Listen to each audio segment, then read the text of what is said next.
안녕하세요. 안녕하세요.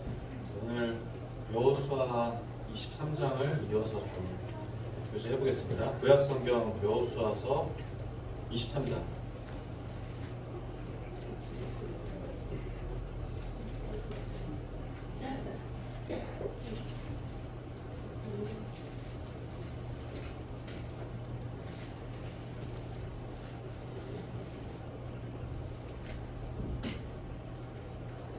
구약성경 여호수아서 23장 1절부터이고요. 제 성경으로는 355페이지 정도 있습니다.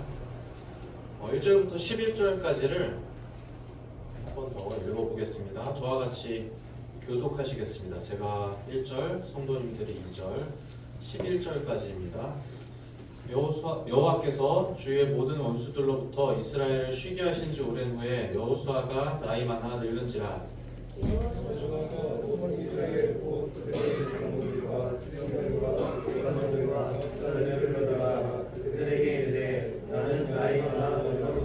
너희 하나님 여호와께서 너희를 위하여 이 모든 나라에 행하신 일을 너희가 다 보았거니와 너희의 하나님 여호와 그는 너희를 위하여 싸우신 이시니라.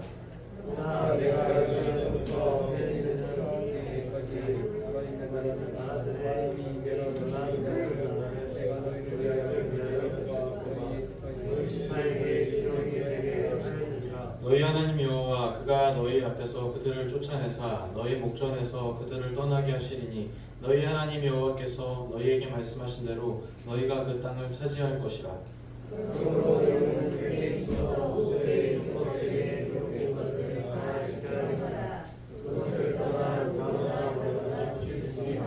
너희 중에 남아있는 이 민족들 중에 들어가지 말라. 그들의 신들의 이름을 부르지 말라. 그것들을 가리켜 맹세하지 말라. 또 그것을 섬겨서 그것들에게 절하지 말라.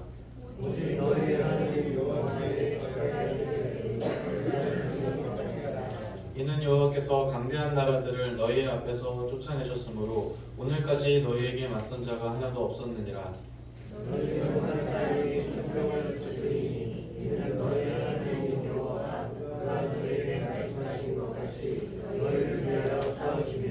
그러므로 스스로 조심하여 너희의 하나님 여호와를 사랑하라. 네, 여기까지 읽었고요.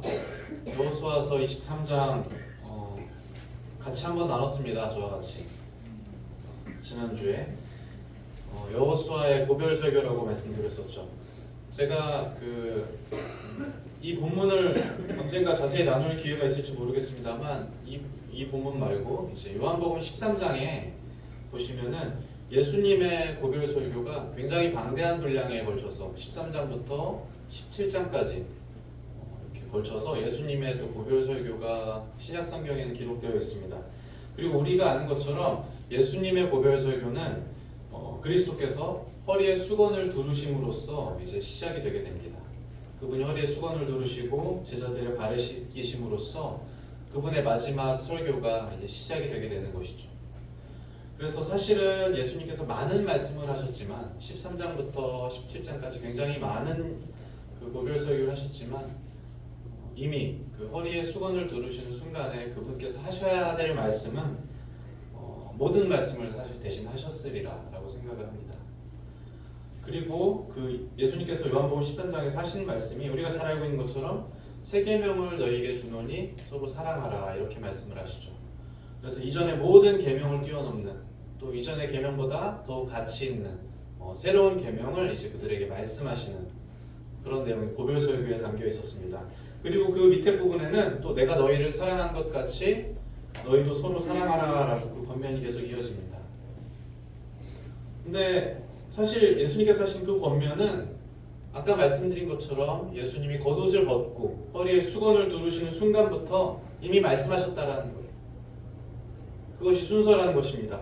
그리스도께서 삶과 태도로 먼저 말씀하여 주시고 그리고 이제 말씀을 들려주시는 거예요.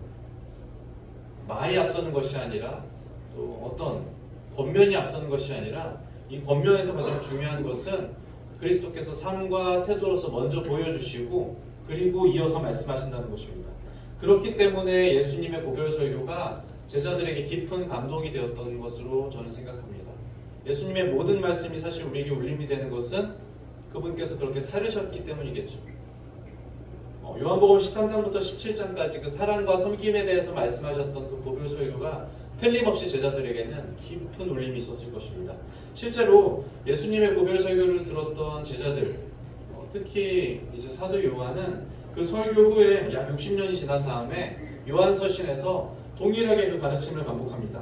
제가 읽어드리자면 요한일서 4장에는 사랑하는 자들아 하나님이 이같이 우리를 사랑하셨은즉 우리도 서로 사랑하는 것이 마땅하도다. 예수님의 가르침을 그대로 말씀하시죠. 사랑하는 자들아 하나님이 우리를 사랑하셨은즉 우리도 서로 사랑함이 마땅하도다.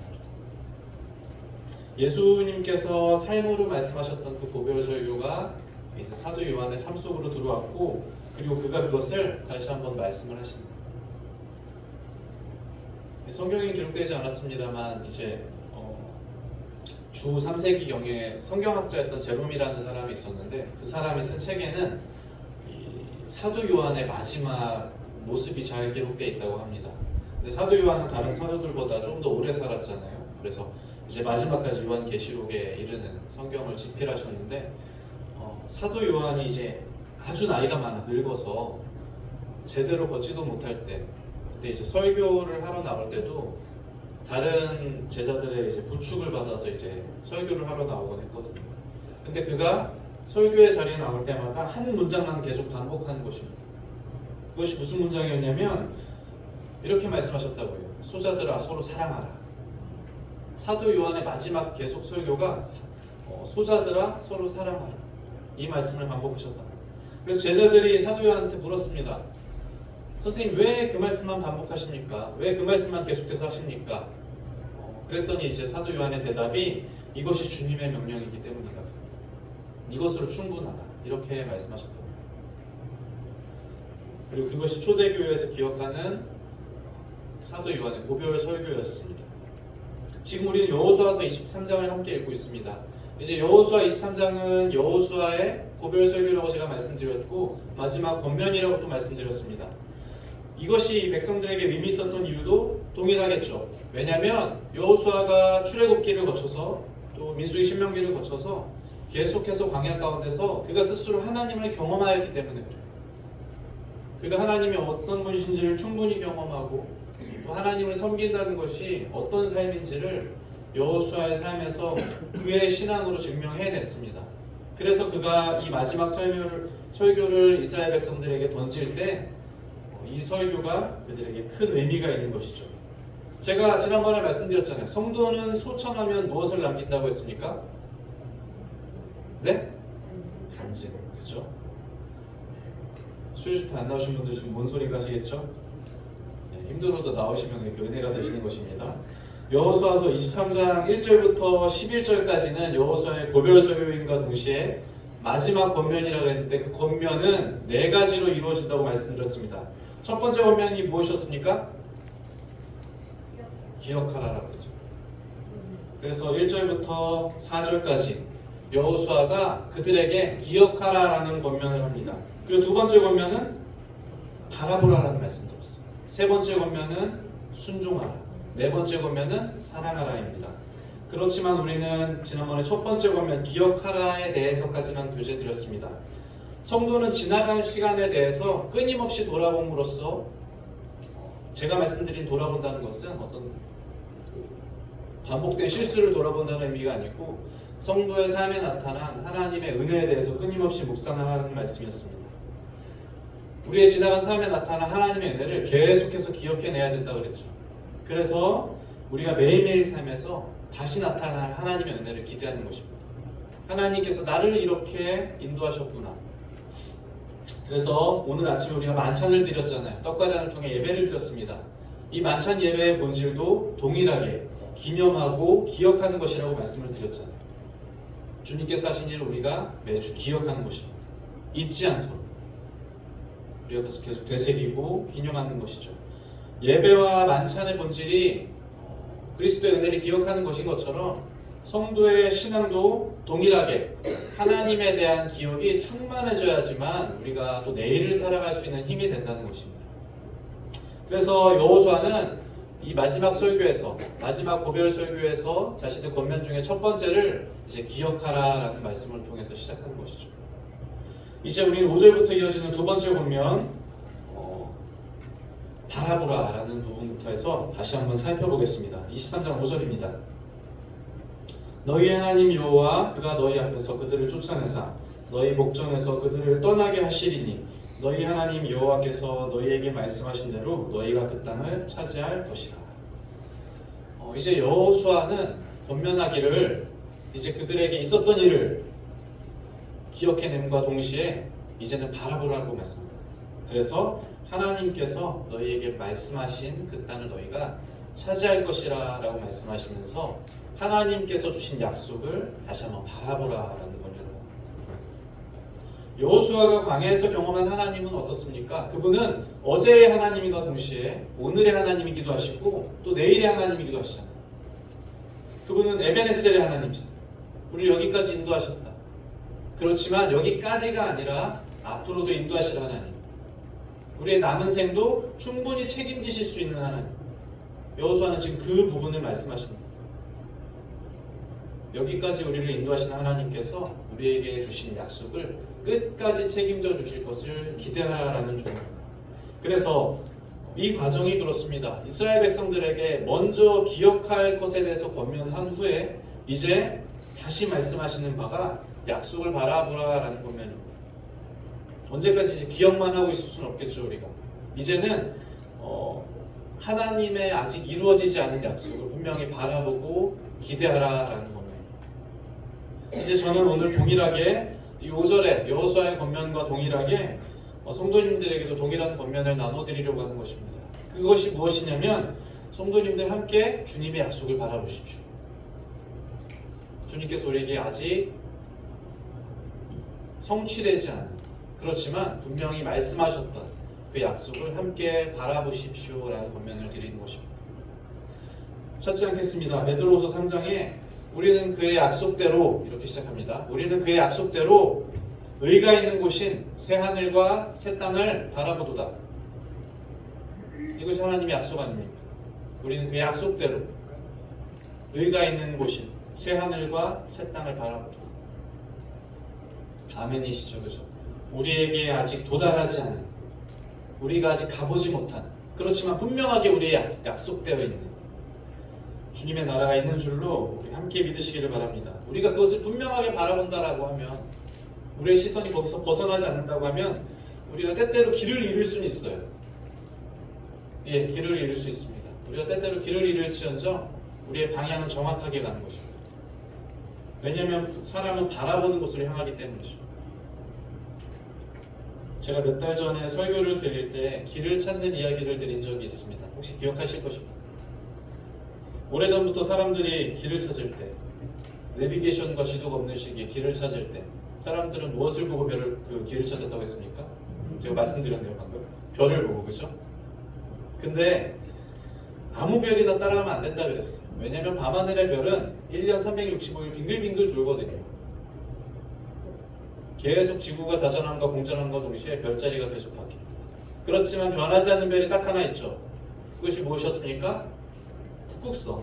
북극성은 밤하늘의 중심이고 지구의 자전축과 동일해서 절대 변하지 않는 이 위치에서. 그래서 많은 사람들이 북극성을 보고 길을 찾는 거예요. 여기에 해답이 있다 그랬잖아요, 그죠? 우리가 방향과 목적을 삼을 때 그것은 흔들리지 않는 것에 고정되어야 된다는 것입니다. 흔들리지 않는 것에, 변하지 않는 것에 고정됩니다. 수시로 변하는, 시시각각 변하는, 문화에 따라 변하고 시대에 따라 변하는 그런 것이 우리 가치의 중심이 아니라 우리의 방향과 목적은 절대로 변하지 않는 것에 고정이 되어야 우리의 방향이 올바르게 가는 것입니다. 히브리서 12장에도 동일하게 이렇게 말하죠. 그러므로 우리가 흔들리지 않은 나라를 받았은지. 왜? 그 나라는 흔들리지 않는 나라, 변하지 않는 나라. 그곳에 우리의 시선이 분명하게 고정되어야 된다. 그곳을 바라보라는 것입니다. 여호수아가 지금 백성들의 시선을 그곳에 고정시켜 주시는 중입니다. 너희가 아직 도달하지 않은, 그러나 하나님께서 분명하게 약속하신 그 땅이 있다. 거기를 바라봐. 제가 그 텔레비전에서 마라톤을 뛰는 것을 보았거든요. 저는 마라톤을 한 번도 뛰어본 적이 없습니다. 제가 많이 뛰어본 게 한 15km 정도까지 뛰어봤는데 마라톤은 42km를 뛰어야 되잖아요. 혹시 해보신 분 계신지 모르겠습니다만 42km를 뛴다는 것은 선수들에게도 굉장히 고통스러운 일이라고 해요. 왜냐하면 그 사람의 몸 안에 그 글리코겐이라고 하는 성분이 있는데 이게 단백질을 이제 생성해내는 근육에서, 그런데 이게 한 2시간 정도 뛰면은 완전히 고갈이 되는 거예요. 그럼 실제로 물리적으로 근육이 움직이지 않아요. 힘을 내고 싶어도 안 난다는 거예요. 통계적으로 마라톤 시합에서 가장 많은 사람들이 그 시합을 포기하는 구간이 있거든요. 그게 30에서 35km 부분이에요. 딱 그 부분입니다. 고갈될 시점. 그래서 이제 정말 많은 선수들이 또 많은 그 대회에서 30에서 35km 부분에서 많은 사람들이 포기하는 거예요. 그런데 그 구간을 넘어서 이제 목적지에 도착하는 사람들의 이야기가 있습니다. 그게 뭐냐면 그 구간을 어떻게든 견뎌내서 38km 지점쯤 오잖아요. 42km니까 4km 남았죠. 그쯤 오면 무슨 일이 일어나냐면 목적지가 이제 눈에 보이는 거예요. 내가 도달해야 될 결승점이 이제 어렴풋이 눈에 보입니다. 그리고 결승선의 분위기와 그 이제 내가 통과할 꼬린 지점의 그 소란들, 뭐 환호성들이 이제 슬슬 들리는 거예요. 막 풍선도 떠 있고, 뭐 이렇게 에어벌룬도 떠 있고 막 그렇습니다. 그러면 이제 38km에서 도저히 힘을 낼 수 없는 그 시점에 목적지가 눈에 보이면 어떻겠습니까? 갈 수 있는 것입니다. 가야만 하는 것입니다. 어떻게든 도착해야 되는 거예요. 여호수아서 23장 5절에서 지금 여호수아가 백성들에게 그 목적지를 눈에 보여주는 거예요. 여기가 너희의 목적지가 있다. 아직 도착하지 않은, 그렇지만 약속된 분명한 목적지를 바라보라라고 권면하는 것입니다. 그래서 약속하신 그 땅을 향해서 계속 갈 수 있는 격려를 해주시는 것이죠. 저는 이것이 오늘 저와 성도님들을 향한 동일한 격려요 또 권면이 되기를 바랍니다. 우리에게 약속하신 목적지가 있습니까? 우리 성도님들이 가야 하실, 돌아가야 할 본향이 있습니까? 네, 그렇다면 우리 그것을 바라봐야 됩니다. 그리고 우리가 그것을 바라봄으로써 분명히 이 경주를 끝까지 완주해낼 수 있으실 겁니다. 23장 6절 보시겠습니다. 그러므로 너희는 크게 힘써 모세의 율법책에 기록된 것을 다 지켜 행하라. 그것을 떠나 우로나 좌로나 치우치지 말라. 너희 중에 남아있는 이 민족들 중에 들어가지 말라. 그들의 신들의 이름을 부르지 말라. 그것들을 가리켜 맹세하지 말라. 또 그것을 섬겨서 그것들에게 절하지 말라. 오직 너희 하나님 여호와께 가까이 하기를 오늘까지 행한 것 같이 하라. 네, 지금 이 6절부터 8절까지의 이 세 번째 권면을 요약하자면 결국에는 순종하라는 것입니다. 이제 지난 시간을 통해서 이스라엘 백성들에게 지난 하나님의 은혜를 기억할 것과 그리고 앞으로 너희들에게 주어진 그 약속의 땅을 바라볼 것에 대해서 권면하셨잖아요. 이제 세 번째 권면, 그들에게 해야 할 일이 있다는 것입니다. 바라보는 것에 그치는 것이 아니라 정말 그들에게 주어진 사명이 있다는 것. 그것은 무엇이냐면 지금까지 걸어온 것처럼 약속을 향해서 그 길에서 순종하면서 가라는 거예요. 하나님의 말씀을 순종하면서 가라는 것입니다. 사실 이스라엘 백성들이 걸어온 길을 우리가 잘 알고 있잖아요. 창세기부터 출애굽기, 민수기, 신명기 거쳐가지고 여호수아까지 왔는데 이들이 걸어온 길을 잘 알고 있습니다. 이스라엘 백성들은 불안전하게 걸어왔어요. 그들은 결코 안전하게 걸어오지 않았습니다. 우리가 잘 알고 있는 것처럼 그들은 불순종과 순종의 경계를 넘나들었어요. 어떨 때는 불순종하기도 하고 또 어떨 때는 순종했습니다. 그리고 그들은 어떨 때는 징계를 받기도 했고 또 어떤 순간에 회복을 받기도 했어요. 그렇죠? 이것이 그들이 걸어온 걸음이었습니다. 우상 숭배를 하기도 하고 주님을 숭배하기도 하면서 계속해서 불안전하게 걸어왔어요. 그렇지만 이들이 여기 올 수 있었던 까닭은 무엇입니까? 오직 100% 주님의 긍휼하심 가운데 이들이 여기에 도착한 것 아닙니까? 이들의 순종이나 이들의 헌신에 상관없이 정말 오직 하나님의 긍휼하심 가운데 이들이 여호수아서 23장까지 도착한 거예요.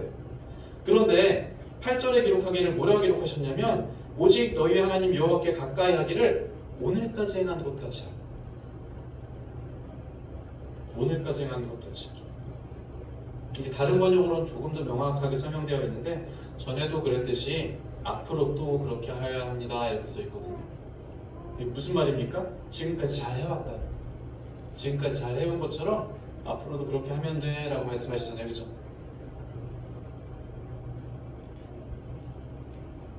오늘까지 행한 것 같이 전에도 그랬듯이 앞으로도 그렇게 하여야 합니다.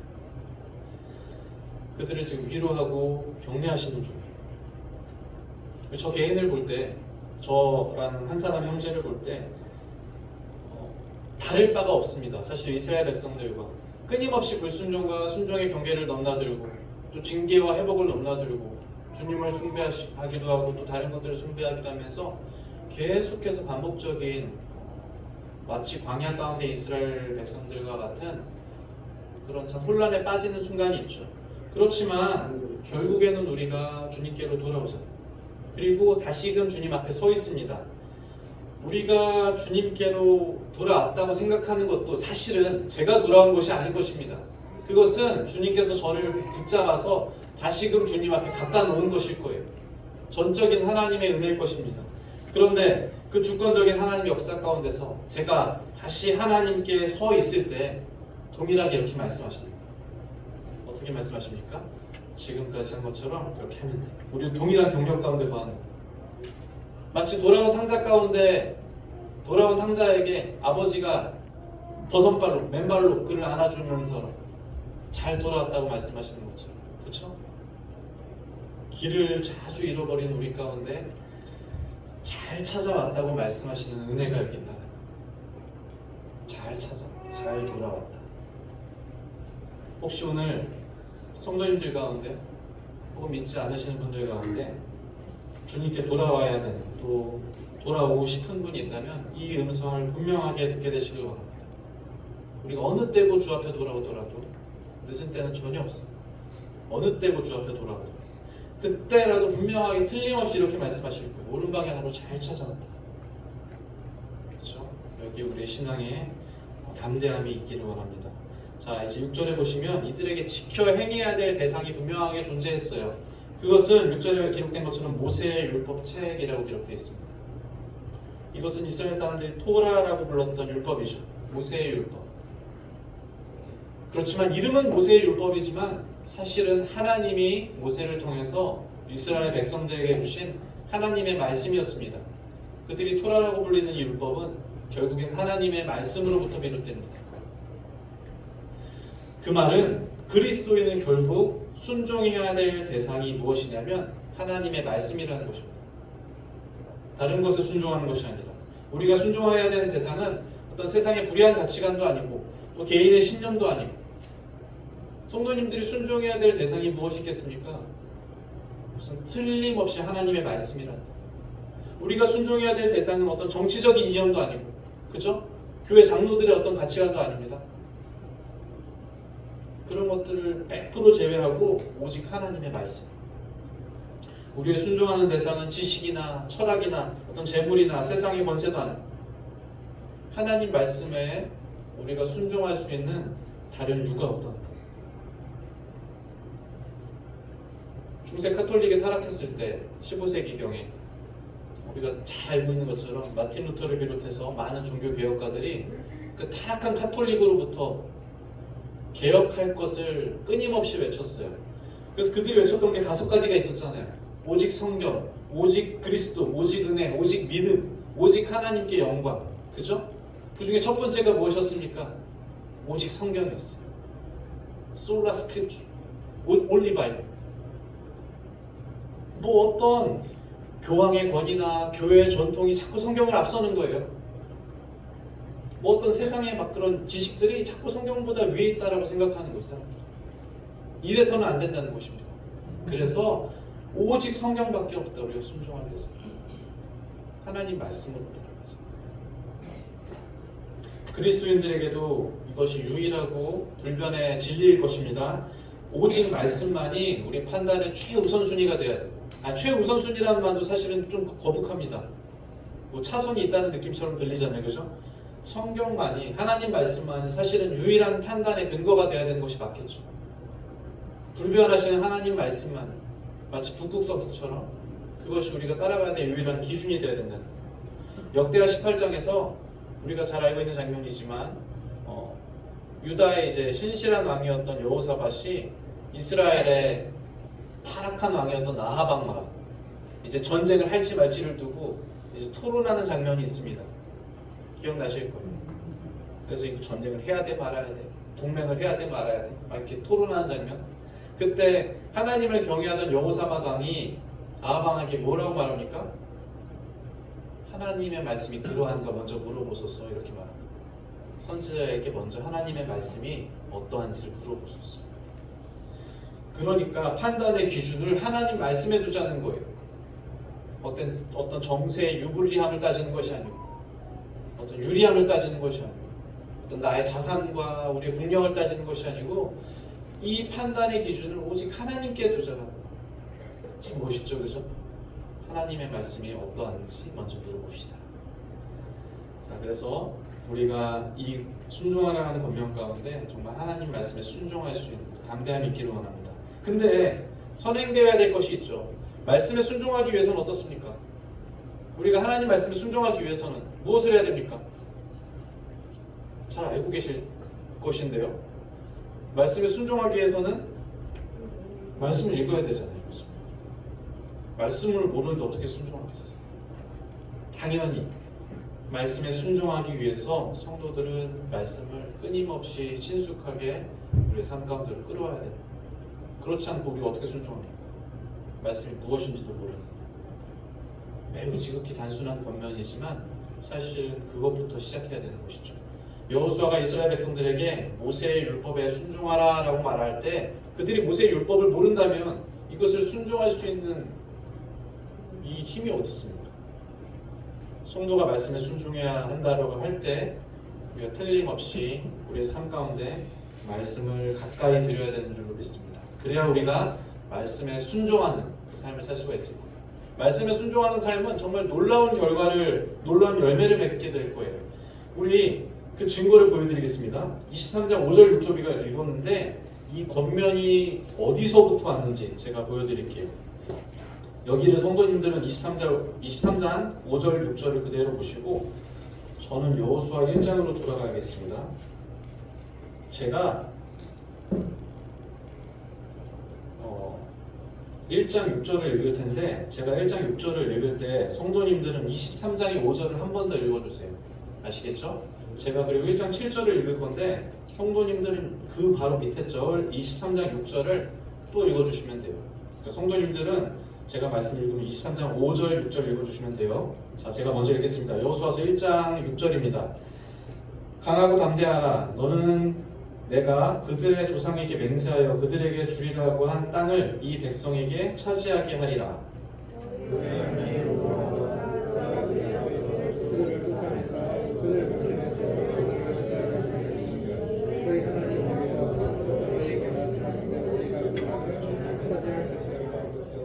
똑같은 말씀을 하시고 있죠. 한 번 더 읽겠습니다.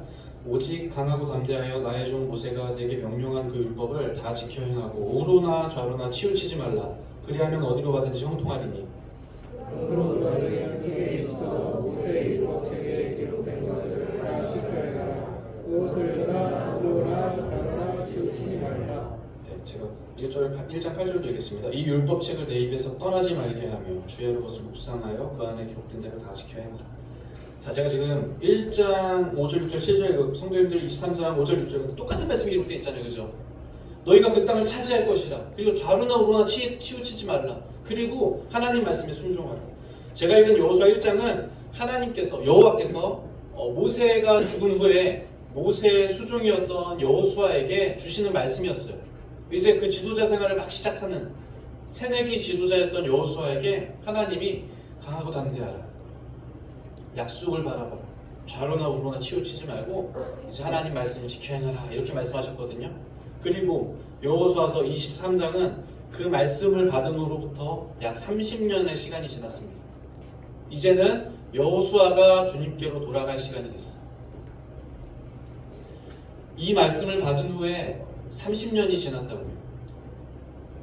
하나님께서 여호수아에게 말씀하신 그 말씀이 여호수아를 통과해서 다시 말씀으로 나타나는 거예요. 말씀이 어떻게 됐습니까? 나를 지나서 다시 말씀으로 간다. 말씀에 순종하는 삶을 살 때 일어난 놀라운 결과, 우리를 통해서 분명히 일어나게 되는 일입니다. 성도님들 한 분 한 분이 말씀에 순종하는 삶을 살 때 우리가 받은 말씀, 우리에게 주신 말씀이 나를 통과해서 이제 다른 이들에게 분명하게 하나님 말씀으로 들려지게 됩니다. 다른 세대들에게, 다음 세대들에게, 우리의 자녀들에게, 또 도움이 필요한 성도들에게, 불신자들에게, 성도님들의 삶을 통해서 하나님의 말씀이 전해지시고, 우리가 경험한 하나님의 말씀, 우리가 순종한 하나님의 말씀이 분명히 우리를 통하실 것을 믿으시기를 바랍니다. 우리 11절 보십시오. 이제 여호수아의 마지막 권면으로 돌아가겠습니다. 그러므로 스스로 조심하여 너희의 하나님 여호와를 사랑하라. 자, 이제 여호수아의 마지막 권면으로 돌아왔습니다. 그리고 그것은 우리가 잘 알고 있는 것처럼 사랑하라라는 겁니다. 결국에는 또 사랑하라라는 대계명으로 이어지죠. 말씀에 순종하는 것도 그렇고 무엇이든지 마찬가지입니다. 하나님을 사랑하는 이 사랑이 동기가 되지 않는다면 그것은 절대적으로 불가능하다는 거예요. 또 개인의 노력으로, 또 열심으로, 또 어떤 나의 목표를 가지고 나의 사명을 위해서 열심히 달려갈 수는 있지만 분명한 한계에 도달할 거예요. 그렇지만 사랑이 동기가 될 때 우리는 그 한계를 뛰어넘을 수 있다는 것입니다. 그리스도를 사랑하는 그 사랑이 우리의 분명한 동기가 되어야 된다는 거예요.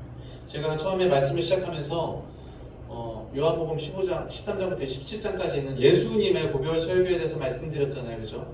예수님께서 십자가에 달려 돌아가시기 전에 제자들에게 말씀했던 그 고별 설교가 무엇으로 시작했습니까? 그것은 사랑으로 그 설교를 시작하셨잖아요. 예수님께서 제자들을 사랑하시되 끝까지 사랑하시느니라 라면서 시작하거든요. 그리고 이 설교의 마지막도 다시 사랑으로 돌아옵니다. 사랑으로 시작해서 사랑으로 마쳐야 돼. 우리가 잘 알고 있는 고린도전서 13장 13절에 뭐라고 되어 있습니까? 그런즉 믿음, 소망, 사랑 이 세 가지는 항상 있을진데 그 중에 제일은 사랑이에요. 이것이 성경에서 말씀하시는데 결국에는 사랑으로 돌아와야 돼. 가장 큰 계명을 묻는 서기관의 질문에 예수님도 사랑으로 대답하셨잖아요. 서기관이 무엇이 가장 큰 계명입니까? 예수님께 물어봤을 때 예수님의 대답도 동일했습니다. 예수께서 대답하시되 첫째는 이것이니 이스라엘아 들으라 주 곧 우리 하나님은 유일한 주시라. 그러면서 내 마음을 다하고 목숨을 다하고 뜻을 다하고 힘을 다하여 주 너의 하나님을 사랑하라. 그죠? 사랑하라. 그리고 둘째는 이것이니 내 이웃을 내 자신과 같이 사랑하라. 이보다 더 큰 계명이 없다.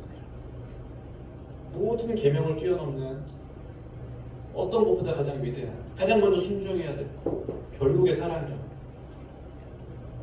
그래서 여호수아의 마지막 권면도 동일하게 사랑하라라는 것으로 이 권면을 마치는 것입니다.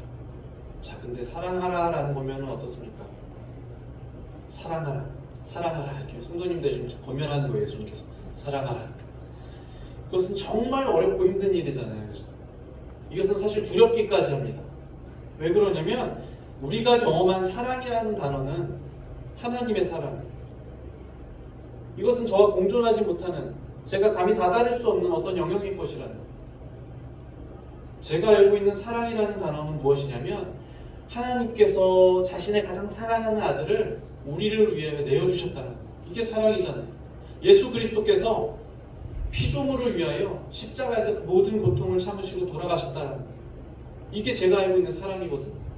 근데 우리에게 동일하게 사랑하라 라고 말할 때 이야, 이건 정말 두렵고 어렵고 힘든 일이라는 부담이 팍팍 느껴지잖아요. 이걸 과연 내가 할 수 있을까? 이 권면을 과연 내가 받아들일 수 있을까? 이 사랑이라는 단어의 무게감은 그렇습니다. 사실은. 그런지 가만히 생각해 봤어요. 사랑하라. 가만히 생각을 해볼 때 우리 저의 막내가 저 유아실에 있는데 이제 2살 됐잖아요. 그죠? 다온이라는 친구가 있습니다. 이 다온이라는 친구가 아빠를 사랑할까라는 질문을 해보는 거예요. 부모를 사랑할까? 저 다온이라는 친구가 말도 제대로 못하고, 그죠? 제일 잘하는 말이 지금 요즘에 악어거든요. 하고 이러고 다니는데 말도 제대로 못하는 아이가 부모를 사랑할 수 있을까? 그럴 수 있을까? 저 2살짜리 갓난 아기가 부모를 사랑할 수 있을까? 라는 질문을 해보는 거예요. 사랑할 수 있을까?